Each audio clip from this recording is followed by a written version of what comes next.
All right, we are live. UFC on ESPN 8 has officially come to an end, and we're bringing you backstage coverage of all the post-fight festivities right here on MMAfighting.com. Hello there, everyone. I am Mike Heck. I'm sweating profusely here in my office. Being joined live in Jacksonville right now by Jose Youngs. Also, Alexander Kaylee and E. Casey Leiden is joining us right now. Jose, what a week it has been for you specifically. You've been there the entire time. Initial thoughts on everything that went down tonight? Tonight specifically, a lot of decisions, I'll tell you that much. I know a lot of people were upset with scorecards. But all in all, I think I was looking a little more forward to this. I apologize if there's noise in the background. Obviously, I'm in an arena with replays going on. But I think I was a little more excited for this card than Wednesday's card. I don't know if the fights were just better overall. Because it's as you guys all know, it's a blur when you're backstage at these media events. But all in all, fascinating. Hey, 1 2 1 2. Checking the audio. Sorry about Hey, that. 1 2. Press conference mic check. 1 2 An 3 experience 4 I'm never 5. gonna forget, but I can't stress this enough. I can't wait to not be in Jacksonville. 3. There you go. And Alex Kaylee, I mean, the main event was back and forth. Walt Harris had Alistair Overeem hurt very badly, and we'll probably break this down a little more when we do our official post show a little bit later on. But I have to say, I was happy for Alistair Overeem to get the win. It was a huge win for him. He's officially 40 years old now, so congratulations to him. But man, my heart was broken for Walt Harris, especially after, when he was talking to Paul Felder and the post-fight comments and everything. My heart just broke for the man. Your thoughts on the main event initially before we head to the post-fight presser stuff? First, I will offer a somber since this is our last time talking about Jacksonville, and I didn't say it at the weigh-ins. And the other thing is, happy birthday to Alistair Overeem, who, as of East Coast time, it is past midnight East Coast time now, Sunday. So Alistair is now 40 years old. So congratulations to him, and has so much fight years in him. But yeah, I mean, the main event, boy, it was never going to feel like just another fight, with the storyline behind it, and the way it had been built up, and everyone knows, of course, again, about the Anaya Blanchard tragedy. So it was strange to watch, and especially with no crowd, which again we've been dealing with all week, but still is something every time you see it, it gives it a different atmosphere. So really strange circumstances, very exciting fight. It looked like we were going to have a little sort of storybook ending, as it were, for Walt Harris, but it didn't quite go his way. Overeem's a veteran. He's been through it all, and he came back and won. So entertaining main event, but hard to kind of focus on just the fight given everything around it. I would agree with that. Casey, like Jose said, there were a lot of decisions here tonight. There were some good finishes as well. Kevin Holland had a quick finish. Miguel Baeza had a quick finish, amongst others. But Courtney Casey had a good win. Rodrigo Nascimento had a huge win in his UFC debut. So we did have some finishes, but a lot of decisions here. The bonuses are going to be a little bit tough tonight. So if you can make a prediction on who might get the bonuses, we're going to give you the tough question and put you on the spot here. Who do you think walks away with an extra $50K tonight? Well, first of all, just because there's lots of decisions in the card, I thought really of the whole card, there was only one, as far as entertainment, only one, maybe so-so entertaining fight, but so-so not entertaining fight. But I thought the actual card for just entertainment, mixed martial arts action was actually a great card, even with all the decisions. I understand people in the arena and maybe just fans at home. We've seen lots of fights in the last 3 days now, so I understand it's just you kind of want big finishes. But I thought they were actually just great fights. But for fight of the night, it feels like it might be one of those double fight of the night type nights. And I wouldn't have an issue going with Claudia versus Angela Hill as fight of the night. And then maybe Song and Vera was awesome, and Ige and Barboza was an awesome fight too. I think of those three fights, hopefully two of them, or hopefully all three of them, get fight of the night. And heck, man, I don't know. Even Overeem Walt Harris could get it. That was a great fight in terms of just back and forth battles and stuff. But it feels like it's definitely a multiple fight of the night. A fight of the night. Jose, one of the things about the main event that me and Aljamain Sterling talked about yesterday, and just to give you guys a little heads up of what's about to happen here, Claudia Gadelha is about to take the podium, so we're going to hear from her. We'll hear from UFC President Dana White. We'll stream that. We'll hear from Alistair Overeem. I'm not sure if we're going to hear from Walt Harris. I have a feeling we will, but if that happens, we will stream that as well. But one of the things we talked about during the preview show yesterday was the big story was Walt Harris and overcoming the adversity look after the tragedy that has hit his life and affected his family and everything. But Alistair Overeem, in my opinion, and his as well, was being a little bit overlooked here. He's kind of an afterthought heading into this fight with all the storylines here.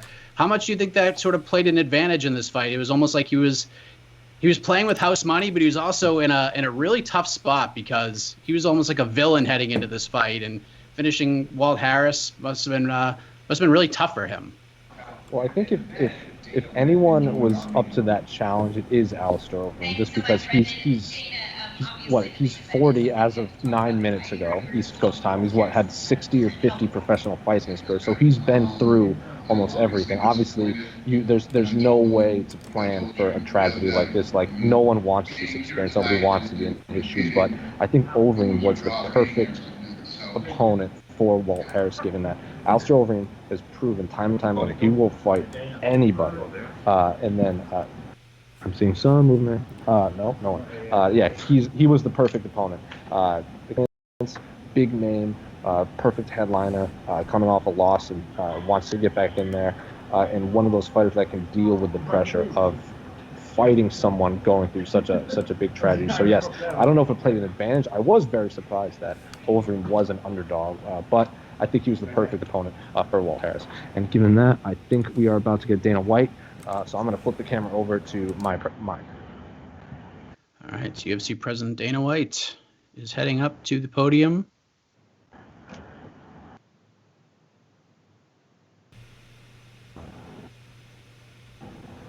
All right. There we go. Performance of the night is Casey. And the fight of the night was Vera versus Yadong. Tonight was a tough night to pick. No transports and no gate, no fans. Dana, the main event, I mean, I think everybody wanted this feel-good moment for Walt Harris, right? I mean, but it's the fight game, and Alistair Overeem's a tough guy, but I don't know, it felt kind of deflating at the end there. Can you say kind of what your feeling was like watching that and what you went and said to Walt? Yeah, I felt like, I said to you guys a few days ago, win, lose, or draw, being here is a win for him. He got through tonight, and you have to understand that who knows what was going through that guy's body, head, the whole deal. And he got him in trouble. I think when he watches the tape, he'll realize he overreacted a lot and, should have slowed down and picked his shots. But you're in there against, one of the all-time greats in the heavyweight division, true veteran of the sport. He weathered the storm and he did what Overeem does. And this is a learning experience in a lot of ways for Walt in his first fight back. And, he'll get better from this. In every way you can be better, from fighting to the other things that's going on with him. Yeah, I was going to ask, did you get a sense of how he was? Obviously he's down right now. It just happened, but I was such a delicate position. Did you get a feel of kind of how he was when you talked to him? Yeah, exactly how you would expect him to feel right now. I think probably take him an hour to sit down and calm down, process. And then when he goes back and watches the tape of the fight, he'll know all the mistakes that he made. I know you're not necessarily the sentimental kind of guy sometimes, but hey, man, the week is in the books. 3 shows are done. You got it done. This is history, right? This is the first sporting organization back. What's the feeling for you right now? Good. I'm happy to have it behind me. I wanted this week to be over. And was successful in every way it could be successful. I feel great about it. More importantly, nobody's sick. Nobody's sick.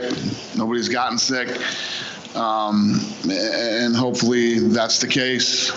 There's no guarantees in life, but hopefully that's the case when we all go home. It was a great event. It was a great week. And I think we picked the perfect place to do it too. This town was perfect for it. Like I said, the governor and the mayor and the athletic commission and everybody was great. This arena was incredible. These guys were great to us. I don't know what your experience was out in Jacksonville, but everybody was nice. It was great. The food was awesome. I just couldn't say enough good things about Jacksonville and the experience here. So I'm glad we did it here. So I'm ready to go home, though. I think we all are. Yeah. You're on a panel with some pretty important people in the rest of sports as well. I'm curious, have you had conversations with the other sports leagues? Have you had any advice to offer them other than come to Florida? Some people have had we've sent the document to, but it looks like, first of all, when you look at the people that run these other sports, these are all really smart guys, and nobody knows their business better than they do. They know what needs to be, you basically just, first of all, this arena is what's the thing that they have? Shield, Venue Shield is this project that they have where they come in and they literally clean the venue from top to bottom, which is huge. Then there's things like just little things, the details you wouldn't think about. You saw the guys spraying down the octagon, wiping down the octagon between every fight. Like our headphones used to just be laying on the thing. Now they're in these packages that say that they've been sterilized. And all these little types of details that those guys would know better about their business than any of us ever would. That they have to literally sit down and break through item by item on what they need to do and how they need to make it as safe as they possibly can.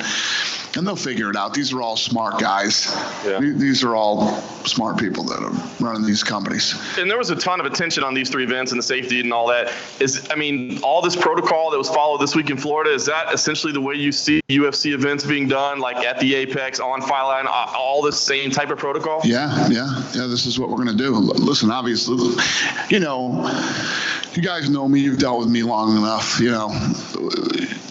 When we're doing what we're doing and you're just taking unnecessary punishment, you know what I mean?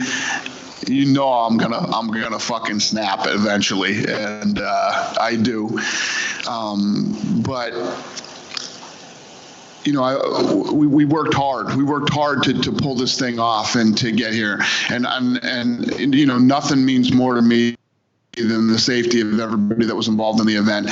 Not just with COVID-19, but fight that wasn't stopped soon enough, or all these type of things.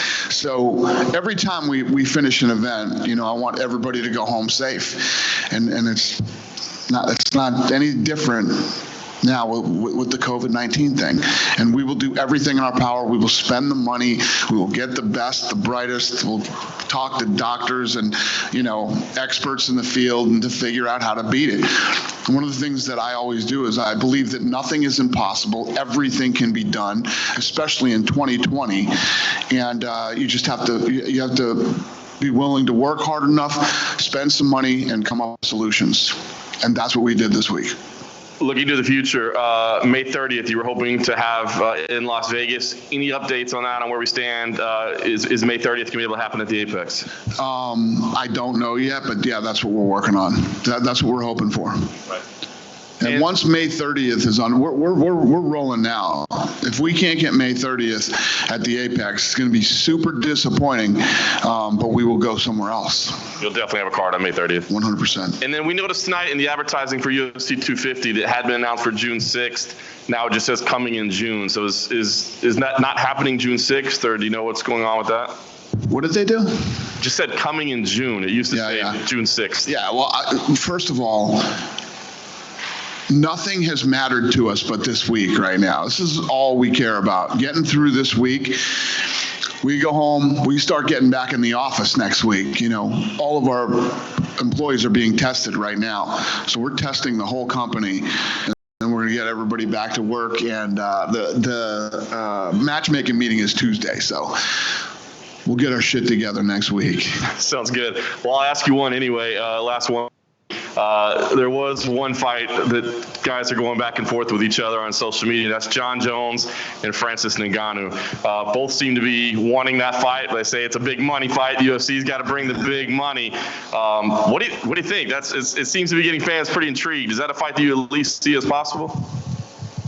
Yeah, anything's possible. I don't know if those guys really want that fight. You know what I mean? Let me tell you this, and I'm not saying this is the case with these two. You see a lot of talk online and whatever it might be, but actually making fights is a whole nother ballgame. Dana. Just a lot of the talk about these three events have been there's no other sports on. From what you've seen, do you believe you've gained new fans who hadn't watched the sport before?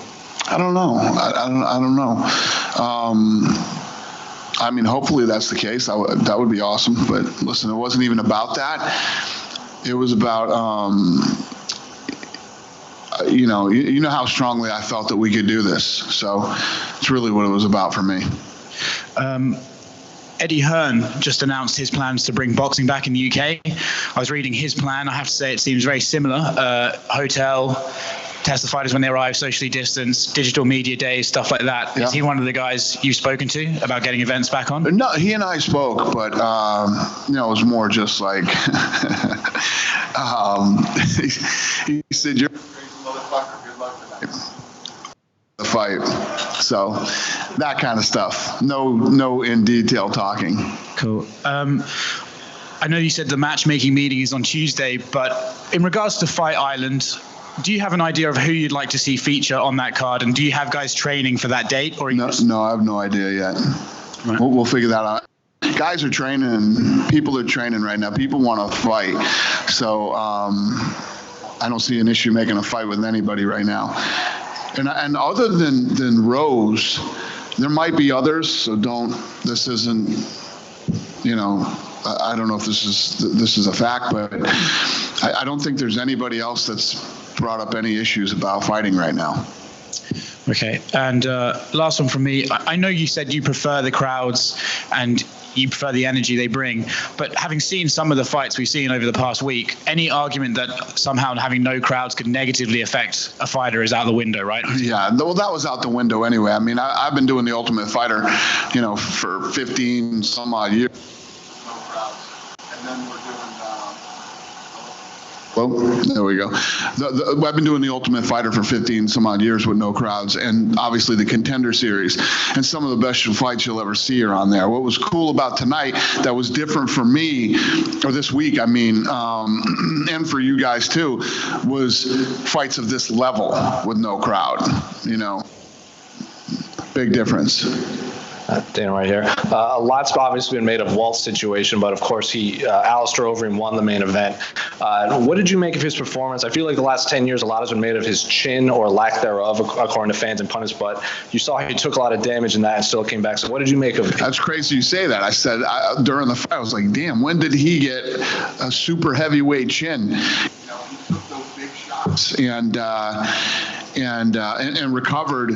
Yeah, he looked good, And then there were several split decisions on this card. A lot of argument online. I think it was the co-main event between Angela and Claudia, the Song Yadong and Vera, and then one more escapes me. But did you agree with all the split decisions on there? I gave Gadelia 1 and 3. I missed the Vera fight because I was talking to somebody, and then what was the third one? The Ige Barboza.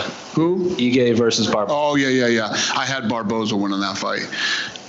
What did you make of how did you think Barboza looked at featherweight against him? He looked good. He looked strong. He looked strong. But Ige was, you think about it, that's actually his weight. He looked tough. He looked good in his first real nasty fight against a guy who's been around forever and a guy who came in great shape, looked good. Barboza gets in there and starts kicking and punching, and he starts to gas midway through the second, and he did not gas tonight. He looked good, especially for a guy that cut that much weight. And then earlier on the card, I don't know if you heard, but Nate Landwehr was screaming your name. I heard it. Yeah. Have you spoken to him? There's like 6 people in there. I heard him screaming. Yeah, that guy was a nut. That was a fun fight. It was a fun fight, and that guy was fun. And then one final one. Arizona Governor Doug Ducey announced all sports are going to be open, all professional sports. If you can't get the APEC, that's where I'll go. It would be Arizona? That's 100% where I'll go. Thank you. Yep. Dana, this week on Fox, they've been promoting the NASCAR as being the first big live sporting event. Have they really? What Eric Shanks, you dirty bastard. And not mentioning the UFC already having 3 shows before then. Well, Shanks, the president of Fox called me, said congratulations, and somebody had to. So, I would call it more of an ESPN versus Fox thing than a UFC slap in the face. I have an incredible relationship with Fox, and you never have and you never will hear me say a bad word about Fox. Without Fox, there is no ESPN, and those guys were very, very good to us for the entire relationship, and I loved the time that I spent at Fox, and it's all good. With this week being over now, a historic week in UFC and MMA history, I would say. How would you rate this 1 to 10? What's the question again? This week, how it's gone with the 3 fights. Oh, yeah. How would you rate this as 1 to 10? What's best, 1 or 10? 10. It's a 10.5. It was awesome. The key to this week was, not a lot of people testing positive for COVID-19, and or nobody getting sick, during the week. So it was a home run, and I couldn't be happier. Thank you. Thank you. Dana, you mentioned earlier in the press conference a lot of talking on the internet. What's next for a guy like Colby Covington, and what's been the biggest roadblock for getting him booked for a guy like Tyron Woodley? Yeah, like I said to John, yet. We got to get home. All I've been thinking about is this week and getting this week done and getting this one under our belt. And then we'll go back. And then now I got to get the thumbs up for Nevada, which is hopefully, we're doing this next fight in the Apex, because if not, then, we'll be working on Arizona next. So I just want to, I don't know. I'm not even thinking about that stuff right now. Gotcha. But just curious, last week GSP was announced into the Hall of Fame. Was wondering over the past few months, there was any kind of conversations with him, trying to bring him back for another fight if he had any interest in any fighting, or he was completely checked out? Yeah, no, I don't think, we haven't talked about him fighting at all. I called him that night to let him know that he was into the Hall of Fame. He texted me back later. But we haven't talked about fights since his last fight. And lastly, read the San Diego Tribune article about your son. Congratulations. You're an avid surfer. Does this mean that Fight Island's going to be somewhere like on a beach with waves? My surfing days are way behind me. I don't mess with that anymore. But I love surfing. I have a surf show coming out. We start filming here pretty soon, actually, in the next several weeks. It's going to be on ABC. I'm happy for my son. San Diego's awesome, and he loves football. He's super passionate about it, and his first PR. Thank you. He likes the media better than I do. He's had a good run. Good. Thank you guys so much. I appreciate it.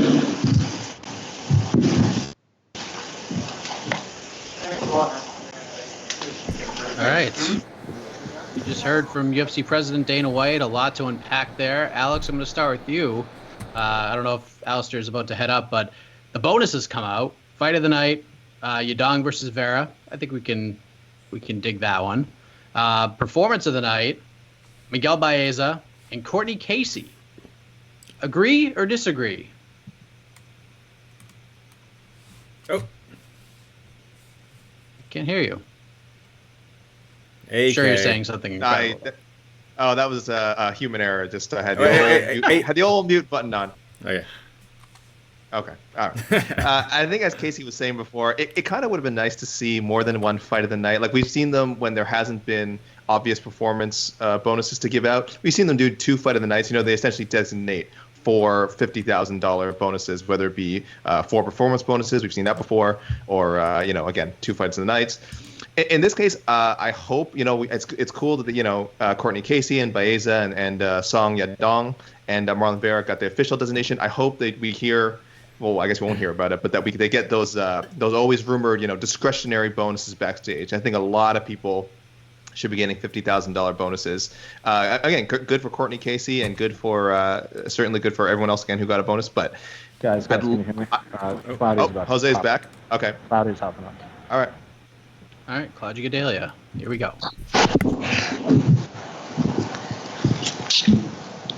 Claudia, it had been I think 10 months since you had last fought. A lot of things had happened between now and then.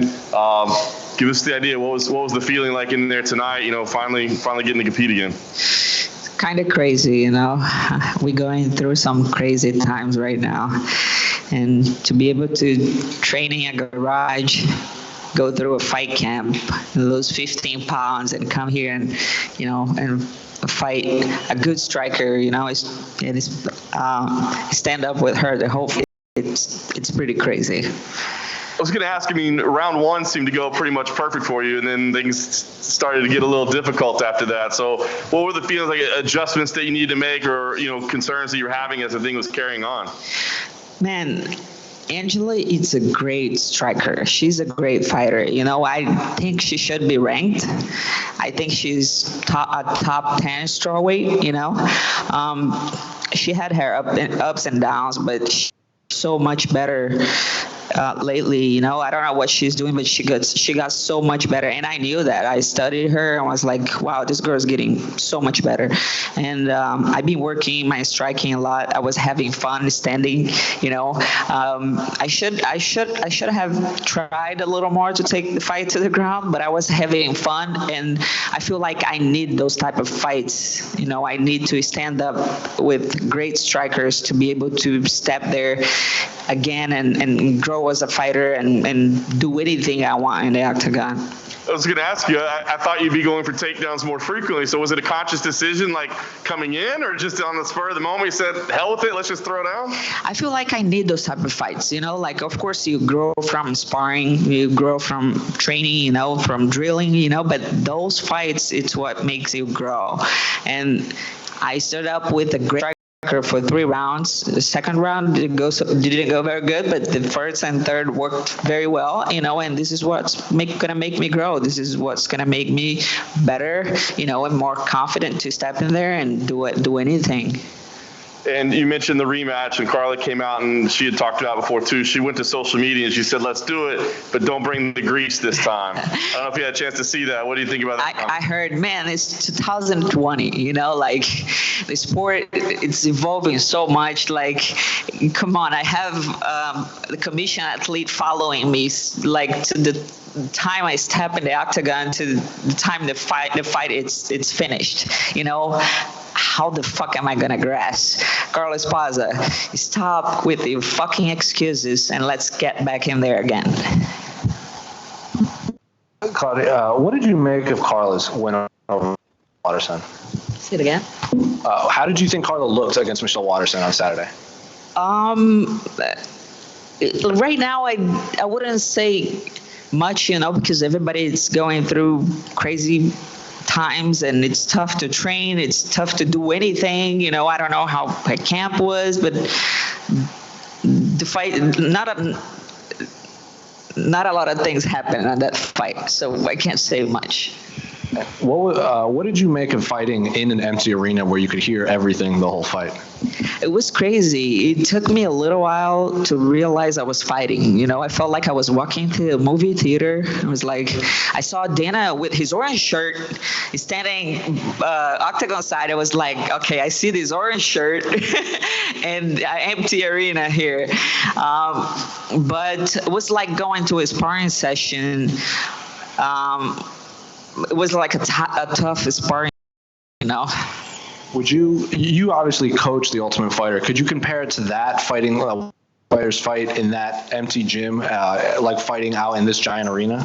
I feel like in the Ultimate Fighter, you have your team cheering on you, here today, he was like nobody. You couldn't hear nothing but you coaches. So I feel like it was more like a tough sparring session than Ultimate Fighter fight. Thank you.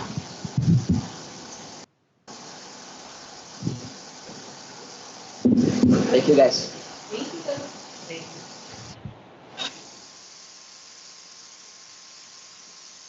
All right, a very fired up Claudia Gadelha wrapping up her post-fight press conference after her decision win over Angela Hill tonight. I think people had scored that fight for Angela Hill. Alex, how did you score it? I was leaning towards Hill. I don't know. There was a lot of controversy on tonight's card. I don't know how if I want to go as far as say it was a robbery.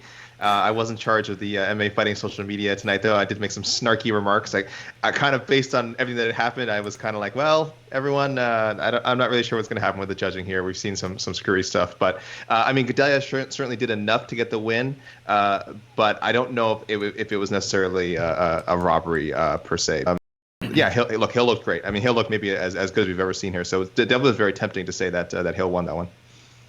Mike Heck here with Alexander K. Lee. E. Casey Leiden is here. Jose Youngs is backstage in Jacksonville streaming these post-fight media scrums. We heard from Dana White. We just heard from Claudia Gadelha. I assume Alistair Overeem will probably be next. I'm not sure if we're going to hear from Walt Harris. But, Casey, you got to visit and meet Angela Hill before she headed out to Jacksonville. I thought she looked fantastic tonight. I thought she looked like she belonged, fighting women in that echelon of that division. I thought she really proved that she belonged there. How would you sort of rate her performance overall, and how did you score the fight? Yeah, I think that's the biggest takeaway, to be honest. I scored it for Hill, 2 and 3. Obviously, 2 was clearly Hill's. It seems like 3 is the swing round. But regardless of how you scored it, I think the big takeaway is that Angela Hill is a top 10 fighter. She's not that fighter that we saw in the Tough House. I think when she came in the UFC, she had 1 pro MMA fight, and we've watched her grow up, and now I think she's hitting her prime, she's hitting her stride, and I hope the UFC treats her like a top 10 fighter, and the next fight, I think a lot of people are going to be they're going to treat her and respect her like she is a elite strawweight in the UFC division.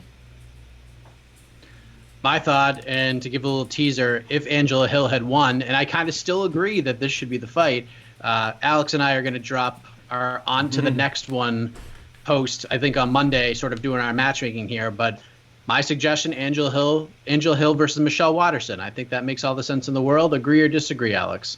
Yeah, I mean, that has fan-friendly fight written all over it. Again, they're both coming off close losses, depending how people want it. Dana White in the past has, in situations like this where fights are close, kind of said, okay, well, I'll consider sometimes the person who lost because they had such a good effort. I kind of booked them like a winner anyway. So it really is a perfect situation for Angela Hill and Michelle Watterson. Again, if people could view them as winners, very close fights with and Esparza respectively. So I like that, Mike. When we actually write the article, I will come up with something else to disagree with you, of course, because I cannot let you have that. But as of now, good pick. So if you guys missed it, the bonuses, Song Yadong versus Marlon Vera got the fight of the night. Courtney Casey got performance of the night, and Miguel Baeza got performance of the night. I will tell you that I've been texting back and forth with a very interested party when it comes to the bonuses tonight, and this individual thought that Kevin Holland deserved a bonus, and I can't disagree with that. He had the quickest finish of the night. We've been waiting for a performance like this out of Kevin Holland since he got into the UFC. I'm kind of surprised he didn't get a bonus here, Casey. Would you agree with that assessment?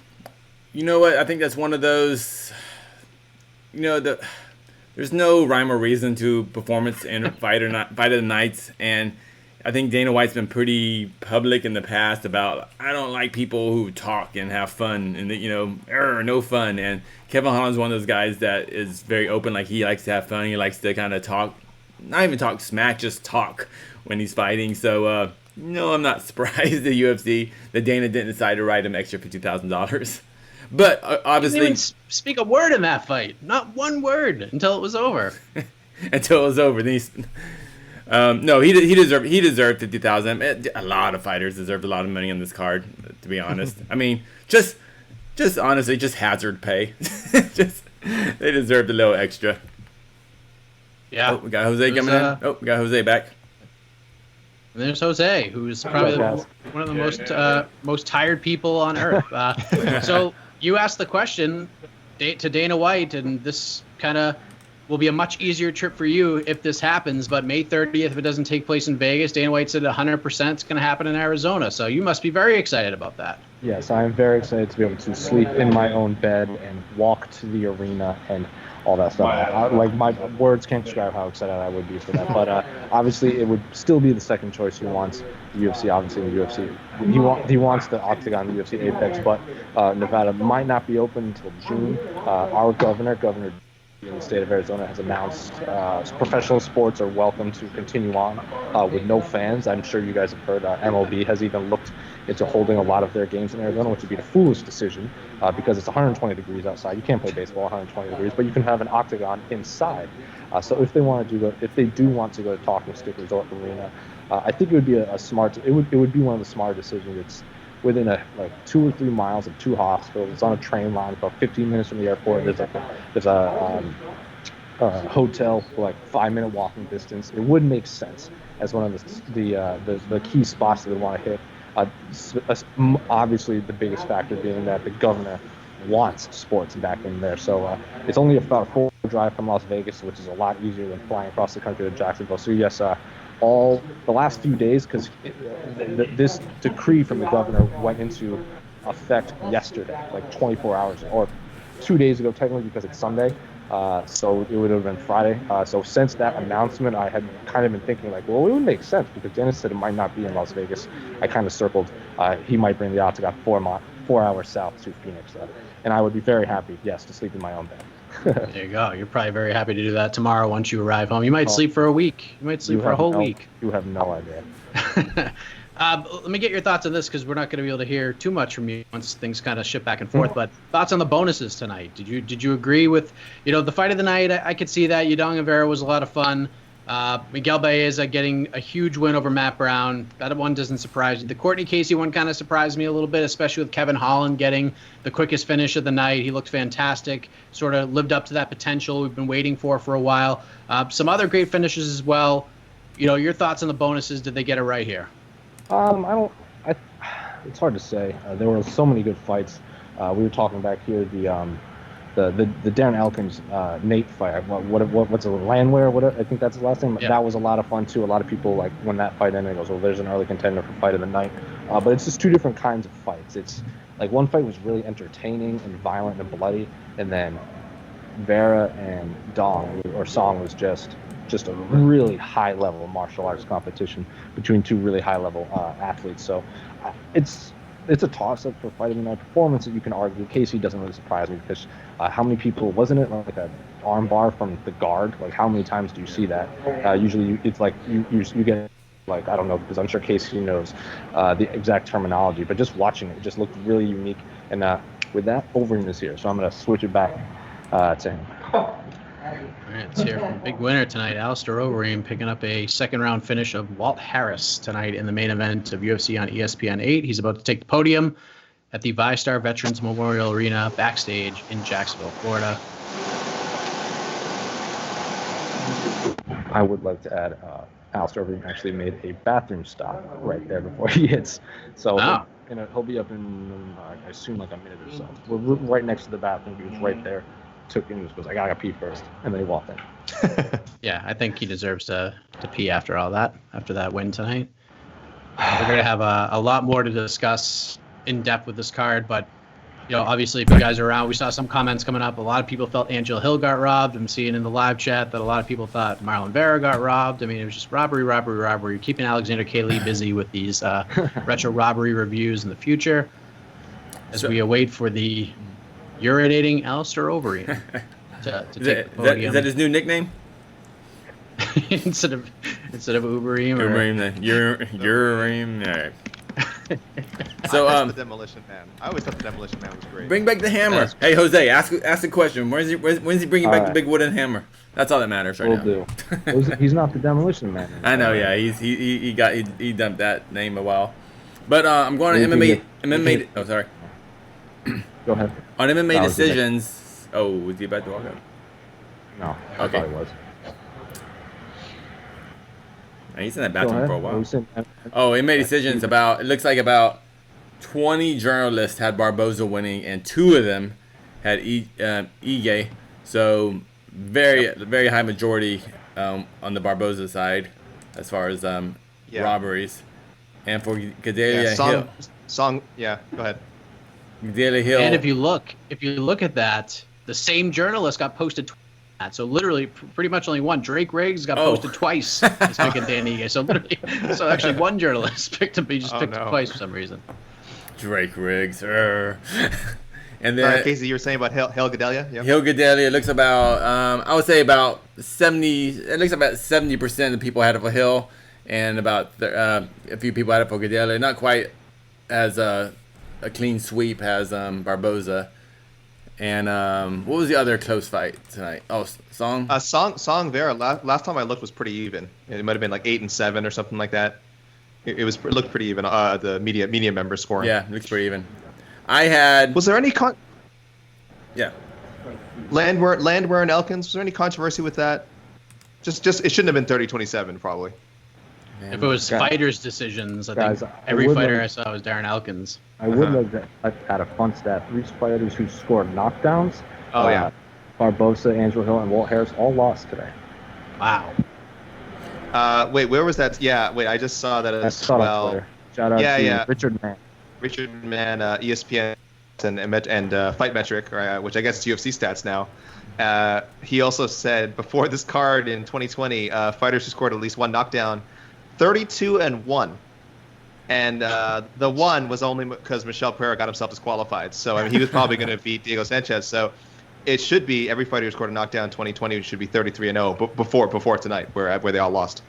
I can hear Overeem washing his hands. Well, I hear water running there. Being thorough. This is play-by-play. That was quite a beat. Yeah. Wow. Just doing my best. Yeah, guys, this is stuff you can only get here on MMA Fighting. You are getting play-by-play. I would like that. It's very weird that obviously the ESPN feed is filmed or recorded. So like right now for like 30 seconds, Overeem is on the screen next to me, but also walking into the bathroom. Again, hey, we want to remind people who are just joining the stream now, it is technically Alistair Overeem's birthday, at least by East Coast time, May 17th. So let the man relax, let the man take his time. He is 40 now. I'm saying everything takes a little bit longer once you hit 40. So I'm just saying, give the man his time. He's probably getting ready to celebrate later too. But yes, a hearty 40th birthday wish to Alistair Overeem. The more play-by-play Overeem's coach just wants to go look for him. Oh, all right. So a big week for the 40+ community. You know, we talked about this earlier, but it gets even better. I guess Alistair Overeem snuck in there right at the bell, but you know, to me, he's now, so we'll call it. He's part of that community as well. So Arlovsky got a win this weekend. 40+. Uriah Faber weighed in on, and it was his birthday on Thursday. He weighed in Friday for so apparently as a potential replacement to fight Vera in a catchweight bout if there were visa issues with Song Yadong that couldn't be worked out. But Uriah Faber at around 153 pounds on Friday celebrated his 41st birthday on Thursday. So interesting week for the California kid. And jumping in here is the Bellator Women's Featherweight Champion Chris Cyborg with 8 hearts. That is maybe 7, but still, it's a lot of love, and we appreciate that. And from the champion himself. We got another user comment. You're gonna like this one. Sorry guys, another minute or two. A lot of love. Oh, he blows his nose? VO-lid lovers, right back at you. It's not swelling. David Martin just said the play-by-play of Alistair Overeem's bathroom stop is a new one for him. So according to his coach, he went in there to blow his nose, and it's a little bit of a mess coming out of his nose right now. Yeah, I mean, that was a story couldn't get any better. It just did. While we're waiting for him, let's talk about the non-stoppage of. Can we talk about that?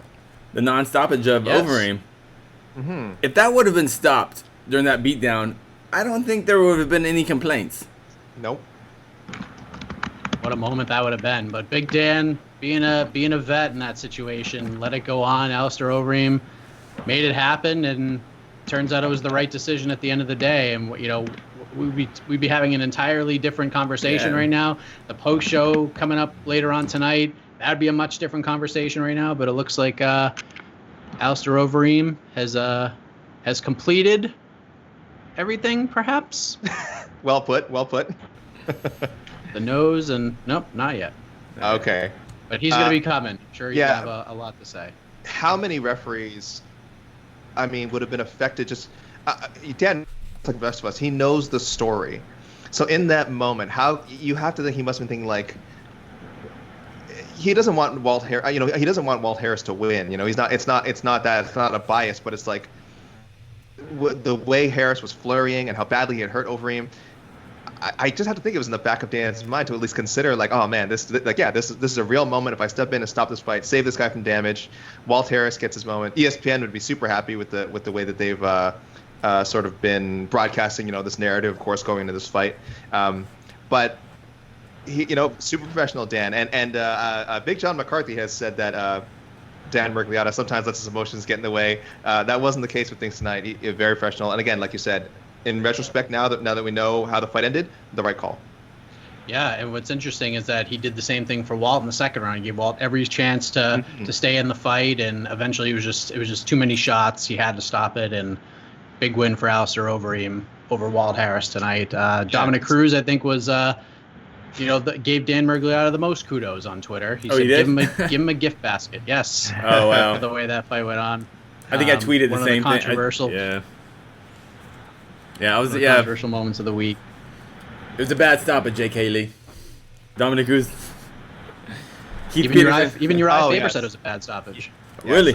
Casey insistent that was a bad stoppage, and again, I said, like, based on the timing of it, it looked really bad. But I think if it had happened in the middle of the round, I think there would have been less controversy, especially in the moment. I do feel like in the moment, Keith Pearson made a snap decision, and how is he to know that Cruz is really just getting back up? So anyway, but that fight feels like a month ago now. Yeah, if you're just joining us right now, Mike Heck here with Alexander K. Lee and E. Casey Leiden. We are all over the country, all over the world right now. Jose Youngs is in Jacksonville, Florida. He's streaming the post-fight press conferences. We already heard from UFC President Dana White. We heard from a very fired-up Claudio Gadelha. He's here. And now we're going to hear from the big winner tonight, Alistair Overeem. He takes the podium right now. Yeah. Salad celebrated my 40th birthday too, so it's fine, man. Alistair, talk about tonight. I mean, how difficult of an assignment was it really for you? I mean, you know everything that was going on with Walt. You had a lot of respect for him, and then you got to go be the bad guy on the night that he's trying to have this, amazing moment in his life. How difficult is that to come in a night like that? Well, for me, it was not difficult at all because it's a sport, it's a job. Of course, Walt has been through personal tragedy, which is awful. But it's a sport. I see it as a sport. It's a game, right? It's a way of making a living. So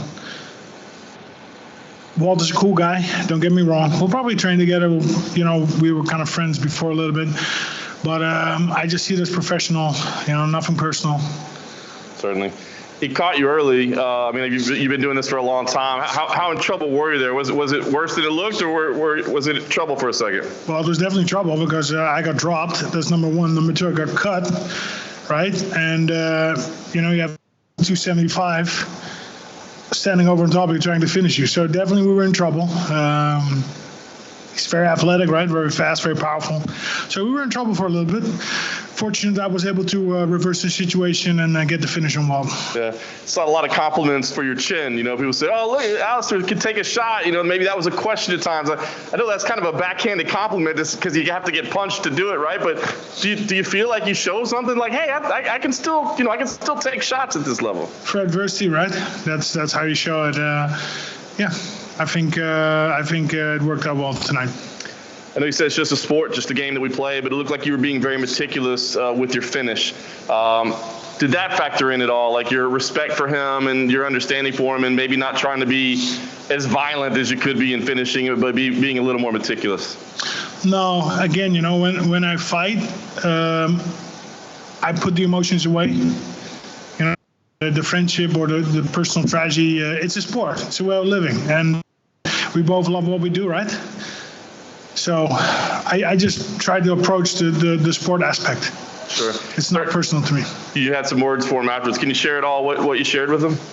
Well, my heart went out for him for the situation, but also we were kind of talking before, hey, let's train together. We were doing the PR tour. Very cool guy, works hard, trains hard. So just to reassuring him, let's train together. Let's get better, right? Let's make each other better. Nice. And last thing for me, obviously still a big star in the sport. What is it you want to accomplish? What do you see? I'm sure you want to take some time, celebrate your birthday, that sort of thing. But what do you want to accomplish this year? Well, we're still hunting for the title, right? And I would say also I'm in the last phase of my career, right? So those two things are a little bit on my mind. Finish up the career and one more run at the title. Alistair, in front right here. You've obviously fought in all over the world, but have you ever experienced something like fighting in an empty arena? Never. And strange enough, I was fired up about it, right? I've had, this was fight number 92. It kind of reminded me of my earlier fights, right? And I have to go all the way back to 97 when there's like 200 or 300 people in the audience. This was a little bit different though. And I don't know, it motivated me, It's during a pandemic, first time. So to me, it was very interesting tonight. No audience. Still you got the tension, still you got the nerves, right, going through you, fight day. I don't know, but it was different. It was cool. I liked it. I enjoyed it.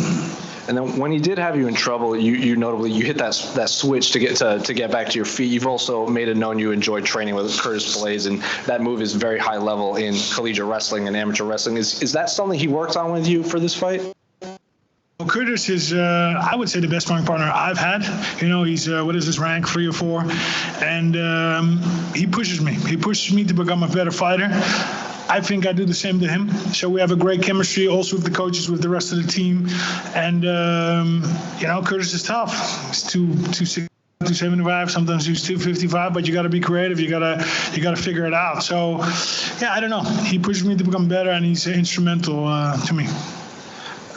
And then you talked about you're still hunting for the title. A few of your fellow heavyweights that won this week, like Ben Rothwell and Andrei Arlovsky, they were basically pleading for Stipe to become active again, but Stipe is adamant that he can't train, and he's being a first responder to this pandemic, so he's waiting to figure out a date for that rubber match with Daniel Cormier. So what do you make of the state of the title right now, given all of these older fighters are saying they don't have much time to chase that title anymore? Well, not much, right? Stipe is his own man. He makes his own decisions. You can't go around and say he's scared or whatever. I think that's nonsense. He's tough. He's proven it over and over again. And, I don't really have much to say about him.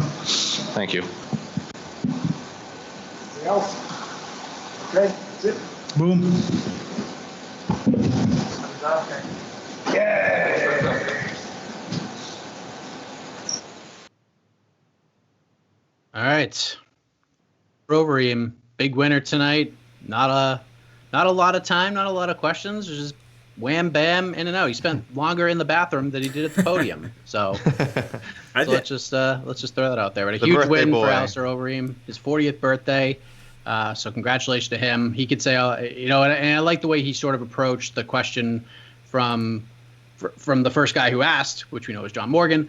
But having the difficult assignment of fighting a guy like Walt Harris, and I thought his answer was very interesting. It said it wasn't difficult at all. So there you go. We have no signal. I guess Jose has signed off.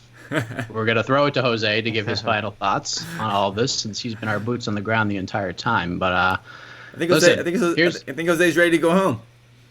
I think Jose's ready to go home. Jose has like 7 different colors right now. He's got no signal left. He's done. So, Jose, big shout out to him. I mean, there we go. There he is. Yes, he's back. Oh, he muted. Classic Jose. Hey, Jose, you can. Oh, he can hear us once he gets his. Nope. Oh, just giving us 1 second. We want to throw it to him, but my brain broke. That's fine. All right, Jose, we're gonna wrap this thing up with you, man. This has been quite the week for you. Like you mentioned, this is going to be a week you will never forget covering this great sport of ours. But besides the fatigue and all the work that you put in this week and you wanting to get home so badly at this point, Dana White said the same thing. Biggest takeaway from maybe the most wild week we'll ever see in UFC history? I don't have I don't have any words. That's as best I can describe it. I came in here, I didn't expect anything. I would think we were all curious and intrigued how it would work out. I didn't have any expectations. I don't want to say it was a home run or anything like that, because obviously we've had some issues like Jacare testing positive for the coronavirus. There were no fans. It was a double-edged sword. A lot of fighters really liked it, but obviously fans want to watch, and it is always exciting to watch a fight. Like, can you imagine the main event of UFC 249 with fans? Or can you imagine Song Yadong and Marlon Vera with fans? So the lack of fans is clearly notable, but they proved it can be done, and a lot of fighters actually really liked the no fans. Dana White also is adamant, starting in June, they're just going to roll. They're on schedule after this, so I don't think we can expect many 3 fight cards in 1 week, but I have no words. My brain is broken, as I said when I logged on. Well, I think it's fair to say that you are free. You were relieved of your duties, at least for the time being, with us. I want to thank you for all of your great coverage throughout the week and jumping on whenever you could to do all this stuff with us. And safe travels home, my man. You deserve a lot of credit for what you did this week. I appreciate it. And like Casey, me, all 4 of us said, even Pete, I'll throw Pete in there, like, I know where this is going to be. One of us is going to be here. Because like Casey said it best when we did a reaction show, like, we have questions, and the only way we're going to get the answers is to be here. So whether we agreed with the fights going on or not, there's no possible way we were going to miss this. So team effort. I'm really glad. Also shout out to Alex Avis, Damon, Esther, everyone, Guillermo, Pete, Brian, Steven, everyone on the site that busted their ass all week. It was 3 fight cards in 3 weeks. Didn't just grind me to the ground, it ground everyone to the ground.